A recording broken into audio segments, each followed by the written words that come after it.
What if I told you that two of America's most legendary supercars had to race against molten lava to survive? No pit stops, no second chances, just raw American V8 power versus Mother Nature's most destructive force.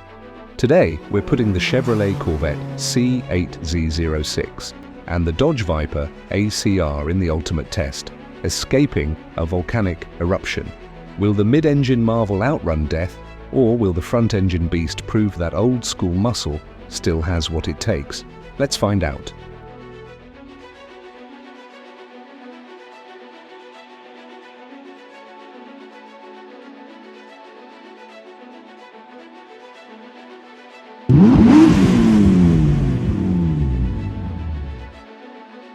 Welcome back to Car Battle Zone, where we answer the questions nobody asked, but everybody wants to know. If this is your first time here, hit that subscribe button because things are about to get hot. Picture this, you're driving through Hawaii enjoying the scenic views, when suddenly, boom, Kilauea decides today's the day to wake up angry. You've got approximately 10 minutes before lava flows cut off the only escape route down the mountain. The road ahead, 25 miles of winding, treacherous highway with hairpin turns, debris and ash raining from the sky like apocalyptic snow.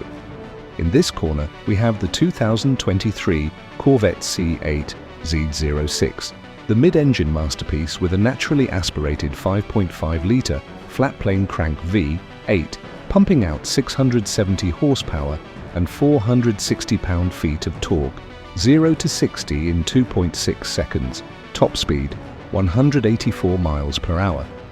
And in this corner, the 2016 Dodge Viper ACR, the last of the true American Vipers.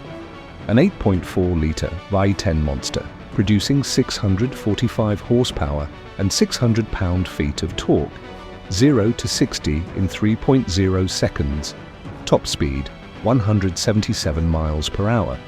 Both cars are lightweight, both cars are lethal on a track. But which one will save your life when the ground is literally melting behind you?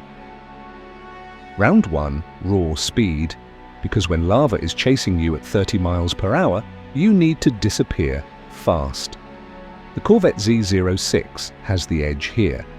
That 2.6 second 0 to 60 time isn't just impressive, it's borderline violent. The mid-engine layout gives it near-perfect weight distribution, and that flat-plane crank screams all the way to 8,600 RPM, like an Italian exotic. It's lighter too, weighing in at just 3,434 pounds. But don't count out the Viper yet. That massive 8.4-litre V10 makes 600 pound-feet of torque. That's 140 more than the Corvette. And while the Viper weighs 3,374 pounds, actually lighter than the Corvette, the torque tsunami means it's got brutal mid-range punch. Yeah, it takes 3.0 seconds to hit 60, but once you're rolling, that V10 pulls like a freight train. On a straight evacuation highway, both cars will easily cruise at 150 plus miles per hour. But here's the thing, our escape route isn't straight. It's full of switchbacks, fallen rocks and ash reducing visibility. Top speed matters less than acceleration out of corners. Winner of round 1, Corvette Z06. That launch control and lightning-quick acceleration gives you precious seconds when every second counts.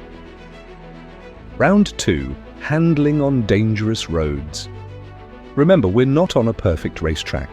We're on debris-covered, ash-slicked mountain roads where one mistake means you're swimming in molten rock. The Corvette's mid-engine design is a game-changer here. With the engine behind the driver, weight distribution is nearly 50-50, meaning better balance, better turn-in, and more predictable behavior when you're pushing hard. Plus, it's got magnetic ride control that adjusts suspension damping in milliseconds. Hit a rock? The car compensates before you even feel it. The Z06 also has sticky Michelin Pilot Sport Cup, 2 R tyres, basically street-legal slicks, and massive carbon ceramic brakes. You can brake later and turn harder, but here's where the Viper ACR earns its legendary status. This thing holds 13 track records. It's got the most extreme aero package, ever fitted to a production car. That massive rear wing generates 1,000 pounds of downforce at 150 miles per hour. In the corners, it's like the car is being pushed into the pavement by an invisible hand. The Viper also has adjustable suspension, and let's not forget, this car was purpose-built for track domination. It's raw, mechanical, and when driven by someone who knows what they're doing, it's absolutely devastating through corners. However, and this is crucial, the Viper is also more intimidating to drive at the limit. No traction control, no stability control worth mentioning, just you, 645 horsepower, and your survival instincts. The Corvette has all the modern safety nets. Winner of round 2, Corvette Z06. In a life or death scenario where you can't afford a single mistake, the modern electronics and mid-engine balance make it more forgiving when you're literally running for your life. Round 3. Durability under stress. Because escaping a volcano isn't a 5-minute sprint, it's a sustained, brutal test where mechanical failure means game over. Let's talk about the Corvette first. Modern engineering is impressive. This car has a sophisticated cooling system, computer-controlled everything, and it's designed to handle track days in Texas summer heat. GM engineered this car to be driven hard, repeatedly. The flat-plane crank V8 runs hot, but it's got oil coolers, transmission coolers, and differential coolers. It's built for sustained abuse. But, and this is a big but, it's complex. Lots of electronics, lots of computers, lots of things that could potentially fail if ash gets sucked into the wrong place. Now the Viper, this thing is basically a V10 with wheels. It's old school simple. No turbochargers to overheat, no complex dual clutch transmission to fry, just a manual gearbox and a massive engine that's been torture tested for decades. The Viper V10 is famous for taking abuse. People have pushed these engines to 1,000 plus horsepower on stock internals. That 8.4-litre displacement means it's not working as hard as the Corvette's smaller engine to make power. It's loafing along even at high speeds. Less stress equals better reliability. The Viper's also simpler to keep cool. Big radiator, big engine, straightforward cooling system. And if something does go wrong, there's a better chance you could diagnose and fix it roadside. Winner of round 3. Dodge Viper ACR.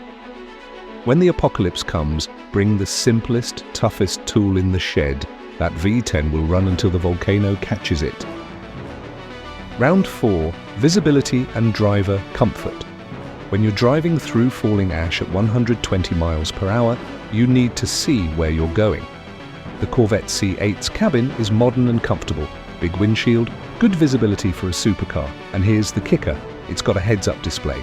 Your speed, your nav directions, everything projected right in your line of sight. No looking down at gauges when you should be watching for lava bombs. Climate control keeps the cabin sealed and filtered. 3-stage exhaust lets you go quiet mode to hear what's happening outside, or full attack mode for maximum power. The Viper though, let's be honest, it's like sitting in a fighter jet designed in 2016. Visibility is actually really good because the hood is low and you sit high. You can see all 4 corners of the car, which is crucial when navigating debris. But comfort. The Viper ACR was designed with exactly one priority, going fast on a track. The seats are racing buckets, the suspension is stiff, there's road noise, and that massive V10 sitting up front gets hot. The heat soak in the cabin during spirited driving is real. No fancy heads-up display, no automatic this or that. You get gauges, a steering wheel, and pedals. That's it. But here's the thing. Sometimes simplicity equals less distraction. No computer beeping at you, no screens demanding attention, just raw mechanical feedback. Winner of round 4, Corvette Z06. When visibility and staying alert matter most, the modern tech, better sealing against ash, and comfortable environment keep you sharper for longer. Plus, that heads-up display is genuinely life-saving in this scenario. Alright, let's break down the scoreboard. Round 1, speed and acceleration, Corvette. Z06, that 2.6-second launch gives you the edge off the line. Round 2, handling and control, Corvette. 06, mid-engine balance and modern electronics keep you safer on treacherous roads. Round 3, durability and reliability, Dodge Viper ACR, old school simplicity, and that bulletproof V10 win under sustained punishment. Round 4, visibility and comfort, Corvette. Z06, modern tech and better sealed cabin help you stay focused. The final score, Corvette. Z06 takes it 3-1. But here's my honest take. If I had to escape a volcano with my life on the line, I'm taking the Corvette Z06. The mid-engine platform, the modern safety features, the slightly better acceleration out of corners. These are the things that create margins. And in a survival scenario, margins mean everything. However, and this is important, if you gave me a week to prepare, practice, and really learn the car, I might actually choose the Viper. Why? Because a skilled driver who understands that cars' limits can extract absolutely incredible performance. Plus, if something goes mechanically wrong, that V10 simplicity gives you a fighting chance to keep moving. The Corvette is the smarter choice. The Viper is the cooler choice. And honestly, both of these cars would get you out alive if you keep your cool and drive smart. So what do you think? Are you Team Corvette with the modern tech and safety, or Team Viper with that raw mechanical soul? Drop your choice in the comments below and tell me why. If you enjoyed this absolutely ridiculous scenario, and let's be honest, you did, smash that like button. It helps the YouTube algorithm gods smile upon us. And if you're new here and you want more insane car comparisons, hit subscribe and ring that notification bell. We've got plenty more what-if scenarios coming your way. What should we do next? Mustang versus Camaro escaping a zombie apocalypse? Raptor versus TRX crossing Death Valley? Let me know in the comments. Thanks for watching Car Battle Zone, where horsepower meets hypotheticals. I'll see you in the next one. Stay fast, stay safe, and for the love of all things V8, stay away from active volcanoes.